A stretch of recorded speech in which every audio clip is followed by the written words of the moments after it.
স্থায়ী dumping ground না থাকার জেরে আরামবাগ শহরের ১৯টি ওয়ার্ডের আবর্জনা বছরের পর বছর ফেলা হতো পল্লীশ্রী এলাকার রামকৃষ্ণ সেতুর নিচে।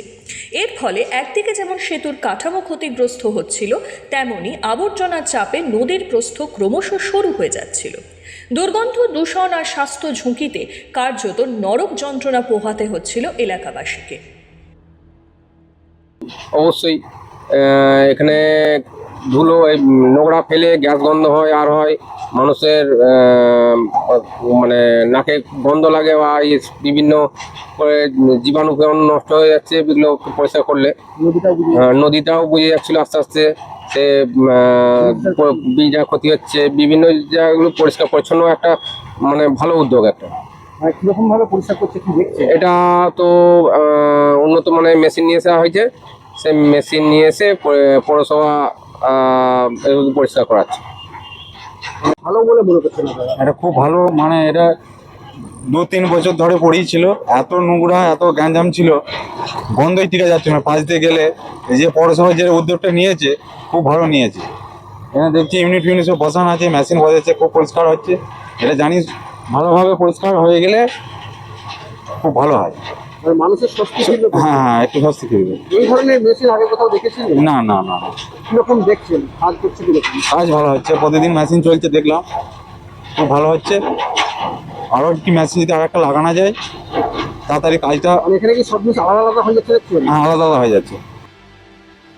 নরক যন্ত্রণার বদল ঘটাতে কড়া পদক্ষেপ করল পৌরসভা। স্টেট আরবান ডেভেলপমেন্ট এজেন্সির সহায়তায় একটি প্রকল্প চালু করা হয়েছে, যার মাধ্যমে সেতুর নিচে জমে থাকা সমস্ত আবর্জনা তুলে নিয়ে যাওয়া হবে হুগলির বৈদ্যবাটিতে।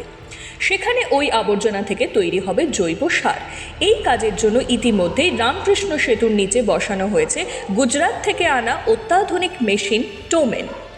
এই মেশিন আবর্জনা স্তূপ থেকে প্লাস্টিক, কাঁচ ও অন্যান্য বর্জ্য আলাদা করে 4 ভাগে ভাগ করছে। এরপর সেগুলি পৃথকভাবে বৈদ্যবাটিতে পাঠানো হবে। এই প্রকল্পের ফলে একদিকে যেমন শহরের দীর্ঘদিনের ডাম্পিং সমস্যার সমাধান হবে, তেমনি পৌরসভার আয়ের পথও খুলবে বলে জানা গেছে। পল্লীশ্রী ব্রিজের তলায় ডাম্পিং গ্রাউন্ড, যেটার নাম হচ্ছে solid waste management project SWM।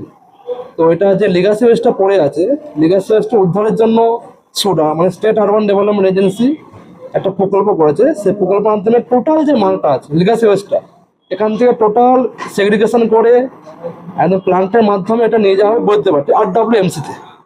ওখানে সমস্ত কিছু মানে প্রসেসটা হবে। কিন্তু আফটার অল তার আগে যে মেশিনটা বসানো, মেশিনটার নাম ট্রমেল। আর একটা মেশিন বসানো ওই ব্রিজ। ট্রমেলের মাধ্যমে, ট্রমেলটা বসানো হচ্ছে, কন্ট্রাক্টর কাজটা পেয়েছে সুডার মাধ্যমে, মন্ডল কনস্ট্রাকশন। সে টমেলটা কিনে এনেছিল, টমেলটা মানে ভাড়া করে কেনা হয়েছে, গুজরাট থেকে এসছে। সে টমেলের মধ্যে টোটাল মালটা প্লাস্টিক আলাদা হয়ে যাবে, RWM আলাদা হয়ে যাবে, ইনট আলাদা হবে, গুড আর্থ আলাদা হয়ে যাবে। সমস্ত 4টে প্রসেসে ভাগ হবে। হ্যাঁ, লোহাটা নয়, লোহাটা আমাদের টোটাল নিচে পড়ে যাবে, টোটালটা সেগ্রিগেশন হয়ে যাবে। তো সেগ্রিগেট হয়ে মালটা প্লাস্টিক আলাদা জায়গায় ওয়েট করা হবে, RDF আলাদা ওয়েট করা হবে, গুড আর্থ আলাদা ওয়েট করা হবে, ইনট আলাদা ওয়েট করা হবে। এই 4টে ওয়েট আলাদা করে বৈদ্যুতিক চলে যাবে। তো আগামী দিনে দেখা যাবে কোনো মাল আর পড়ে থাকবে না, মানে লিগাসি ওয়েস্টটা পড়ে থাকবে না। আর এখানে মানে দুর্গন্ধ থাকবে না, দূষণ পলিউশন হবে না, যেটা আমাদের আরামবাগে একদিন প্রবলেম ছিল, সেই প্রবলেমটা সলিউশন করতে পেরেছি। দশকের পর দশক ধরে আবর্জনার পাহাড় জমলেও এতদিন টনক নড়েনি প্রশাসনের। স্বস্তি একটাই, দেরিতে হলেও প্রশাসন এ বিষয়ে উদ্যোগ নিল। আরামবাগ থেকে পিন্টু লাগার রিপোর্ট, এক্সপ্রেস নিউজ।